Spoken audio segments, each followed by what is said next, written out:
Every time you walk out your front door, the exterior of your house might actually be altering the very air quality your family is breathing. Which, I mean, it sounds a little extreme at first. Right, it totally sounds extreme. But that subtle, greenish shadow on your siding or those dark streaks on your roof, it isn't just an eyesore. It is an active, living ecosystem. Yeah, and for most of us, we just treat getting rid of it like taking a car through a car wash. Exactly, like a car wash for a building. We just blast it with some high-pressure water, make it look shiny for the neighbors, and then completely forget about it until next year. And that car wash analogy is exactly how the industry has been framed for decades. We tend to view exterior cleaning as this purely aesthetic chore. Yeah, like something you only do before you list a house on the market, right? Right, or before you host a big outdoor barbecue.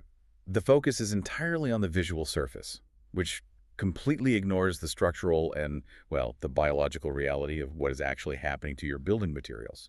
Okay, let's unpack this, because today we are going on a deep dive into the surprisingly complex, highly scientific, and honestly logistically fascinating world of professional exterior property maintenance. It really is fascinating when you get to the weeds of it. It is. We are pulling our insights today from a comprehensive website and a stack of local customer reviews for Downey window cleaning. They're a top-rated exterior cleaning and maintenance company based out in California. Yeah, and they've got a really robust set of operational data we can look at. So our mission today is to uncover the real mechanics behind what happens when you stop treating your property like a dirty car and start treating it with the kind of preventative health care it actually requires. Preventative healthcare is a great way to put it, because looking at their operational data, the stakes are significantly higher than just, maintaining a presentable driveway. We're talking structural integrity here. Exactly. We're looking at the foundational integrity of the architecture, the specific physics of energy efficiency, and literally mitigating environmental health hazards around the home. So to understand how those high stakes play out, I think we need to look at the anatomy of a deep clean, starting at the residential level. Let's do it. Because Downey window cleaning offers a really broad suite of services. House washing, pressure washing, deck and fence restoration, rust removal. But according to their data, the standard approach most people take to these problems is fundamentally flawed. It's completely backward, yeah. And there's a specific customer review in our sources, a homeowner named Jeffries M., that just illustrates this perfectly. Oh, the repainting intervention. That's a great example. Right. So Jeffries was entirely convinced that their house needed a complete exterior repaint. The siding was deeply discolored, and it just looks structurally compromised. Which, for a homeowner, that is a massive financial burden. Huge. You start bracing for thousands of dollars, weeks of scaffolding all over your yard, chemical paint fumes, endless noise. But they brought in the Downey team for a quote, and the team completely changed the diagnosis. They realized it wasn't a paint issue at all. No, not at all. They explained this concept called soft washing, which ended up fully restoring the home and saving Jeffries from this massive, completely unnecessary renovation. What's fascinating here is the distinction between traditional pressure washing and soft washing. It's really the bedrock of modern exterior maintenance. Walk me through that difference, because I think most of us just assume pressure is better. Right. Well, when people visualize power washing, they picture a machine generating upwards of 3,000 or 4,000 pounds per square inch of pressure. Which is an insane amount of force. It is. That is enough kinetic energy to strip a millimeter of wood right off a deck or force water up behind your vinyl siding and straight into the drywall. Oh, wow. So it's essentially using brute physical force to just obliterate whatever happens to be in front of the nozzle. Exactly. But from a biological standpoint, brute force is highly ineffective against organic growth. Algae, lichen, mold, they don't just sit on the surface of your house like dust on a coffee table. They're actually dug in. Right. They are living organisms with complex root systems. They're called mycelium, and they physically penetrate porous materials. We're talking limestone, stucco, wood. So if you just blast that with high-pressure water, what happens? You are essentially giving the mold a haircut. A haircut. Yeah, you shear off the visible top layer so it looks clean, but the root system remains completely embedded in the substrate. It's just sitting there, ready to regrow the second there's a humid day. Okay, so the soft wash is a chemical intervention, not a physical one. Precisely. Because according to the Downey methodology we have here, their trained teams apply specific, specialized chemicals, like enzymatic cleaners or carefully calibrated sodium hypochlorite solutions. And those actively break down the organic matter at a cellular level. Right. They let the chemistry do the heavy lifting to dissolve those mycelium roots, and then they just gently rinse it away with low pressure, like roughly equivalent to a standard garden hose. And if we look at the environmental consequence of that chemical intervention, it's pretty wild. The sources explicitly note that by properly treating the exterior like this, you are actively lowering the amount of airborne algae spores surrounding the home. Which is something you don't even think about. We tend to forget that mold and mildew reproduce by releasing microscopic spores into the air currents around your property. Right, so every time you open a window to let in a nice breeze or you sit out on your patio with a cup of coffee, you are breathing in the reproductive cycle of the ecosystem colonizing your siding. That is deeply unsettling. It is. But by killing it at the root, rather than just trimming it with a pressure washer, you are effectively sanitizing the perimeter of the home. But, it raises a really interesting behavioral question for me. How does a property reach a state where a homeowner legitimately believes they need a $10,000 paint job, when all they actually need is just a biological deep clean? It's the boiling frog effect, really. Yeah, I think about it like snow accumulation. You never really notice a single snowflake landing on the ground. You watch it fall for an hour, and the grass still looks mostly green.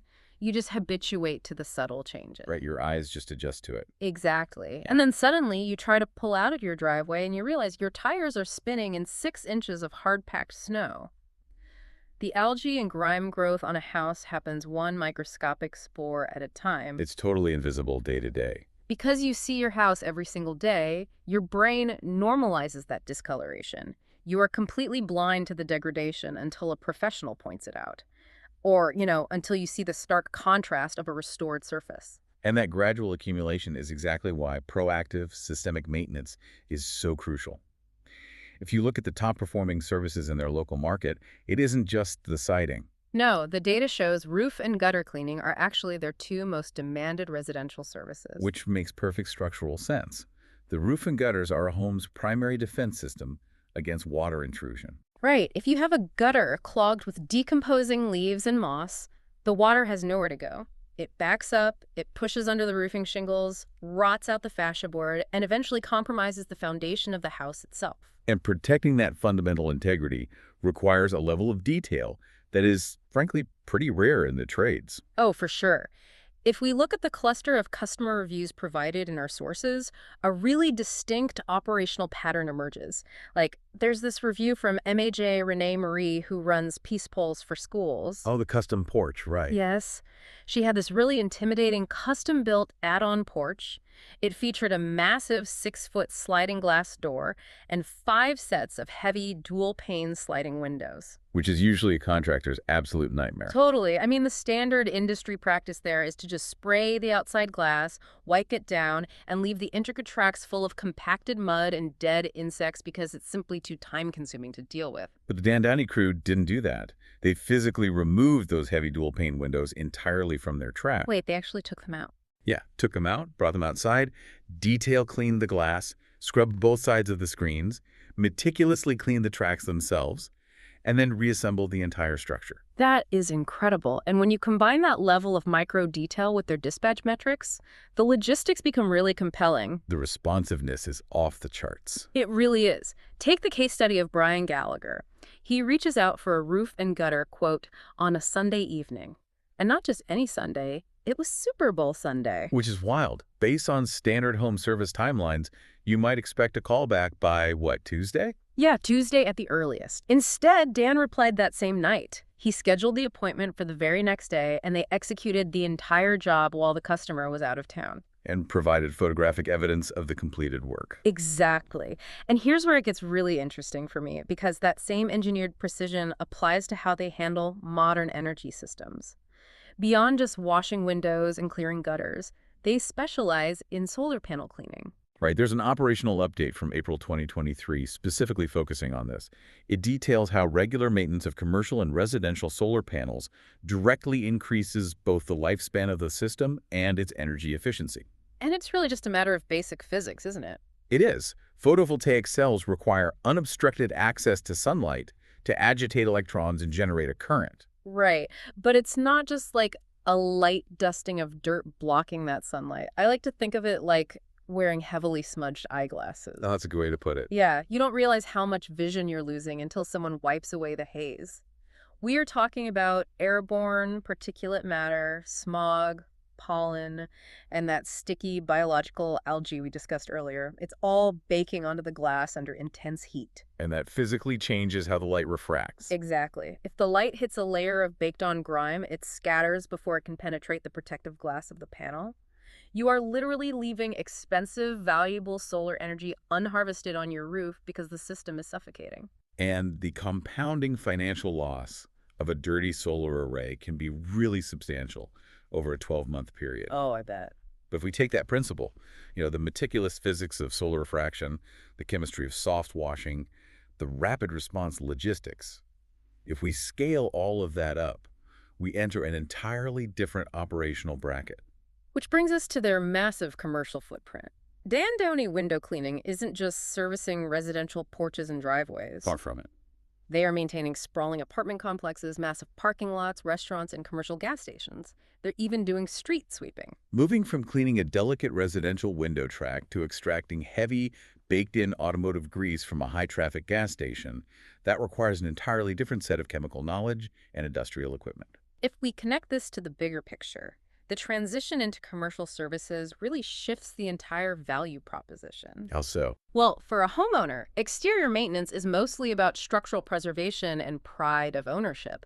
But for a commercial property manager, it is fundamentally an exercise in risk management and liability mitigation.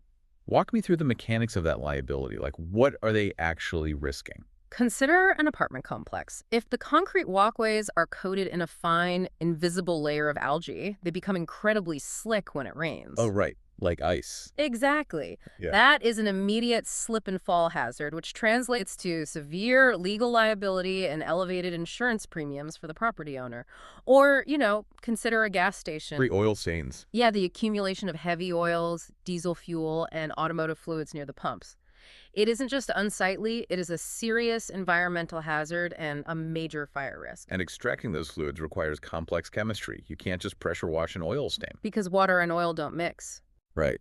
The high-pressure water just pushes the petroleum deeper into the porous concrete. Yeah. You actually need heavy-duty degreasers and specialized hot water systems to emulsify the oil so it can be safely lifted from the surface. And furthermore, in the commercial sector, consumer psychology plays a massive role. The exterior of a restaurant or a retail storefront is the very first physical interaction a customer has with that brand. That makes sense. Curb appeal is brand appeal. Exactly. If the exterior walls are stained and the awnings are covered in mildew, the consumer subconsciously assumes the interior hygiene, like the kitchen, is equally compromised. Commercial exterior cleaning is an investment in basic brand trust. But I have to challenge the logistical reality of how they pull this off. Oh, okay, what do you mean? Well, it is one thing to have a hyper-responsive, high-detail crew operating locally in Sacramento, where the company was originally headquartered. But according to their expansion data, they now serve all of California. They've grown a lot. They have dedicated locations in Encinitas, Walnut Creek, Laguna Hills down in the Saddleback Valley, and Van Nuys in the San Fernando Valley. When service businesses scale that rapidly across a geography as massive as California, the personalized, detail-oriented care is usually the very first casualty. That's a fair point. Maintaining quality control at scale is easily the single hardest hurdle in the service industry, but their internal literature points to how they've structured their growth to avoid that. Really? How do they manage it? They operate on a rigidly standardized framework. Their intake system is broken down into 3 super streamlined phases: reach out, schedule, and enjoy. I mean, it sounds almost too simple to manage a statewide operation. Well, the simplicity for the user is the result of immense complexity on the back end. It is a logistics marvel. They have centralized their intake system, which allows them to route specialized crews effectively regardless of geography. So it all funnels through one hub. Yep. For example, if you manage a commercial property or even just a residential home, you can call a single centralized statewide number. It's 926-826-9410. Okay, so that intake is immediately processed, and their dispatch system routes the specific requirements of that job to the highly trained local crews. Exactly. Whether they are down in the San Fernando Valley or up in Folsom, the centralized system absorbs all the administrative friction. The dispatch handles the quotes, the scheduling, and the communication. Which frees up the actual technicians in Encinitas or Walnut Creek to focus 100% of their energy on the execution. Bingo. They don't have to worry about answering phones while they are carefully removing dual-pane windows or mixing the precise chemical ratio for a soft wash. They just execute. Precisely.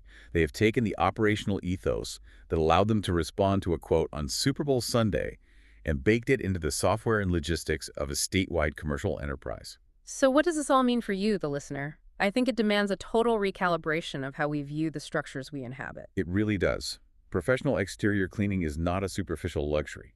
It is a vital, chemically driven maintenance routine. Right, it protects the structural integrity of your roof, it maximizes the financial return on your solar panels, and it acts as a critical shield against commercial liability and environmental hazards. And as we saw with the soft washing case studies, intervening with the right chemistry early on can literally save you thousands of dollars in unnecessary renovations and paint jobs. It's the full spectrum of structural care. From meticulously clearing the organic matter off delicate home siding to utilizing industrial hot water degreasers on massive commercial parking lots. And because of their centralized logistics, accessing that level of specialized care is remarkably straightforward. Right.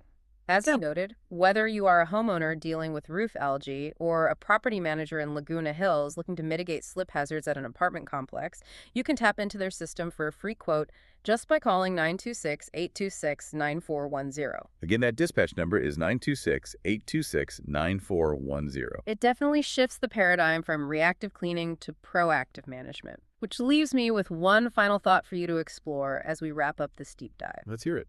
In our modern lives, we spend a staggering amount of time, energy, and capital meticulously curating the interior of our spaces for comfort and health. We invest in high-end HEPA air purifiers, we upgrade our HVAC systems with hospital-grade filters, and we obsess over selecting the perfect non-toxic paints. We really do try to ensure our indoor environments are as healthy and safe as possible. But if the walls protecting that curated space are quietly being digested by a living layer of mold, algae, and grime, how much is that neglected, invisible exterior ecosystem actively undermining all the work we do on the inside? That's a great question. Perhaps it is time we stop looking at the outside of our buildings as just a shell waiting for a car wash and start treating it as the critical first line of defense our environments actually require.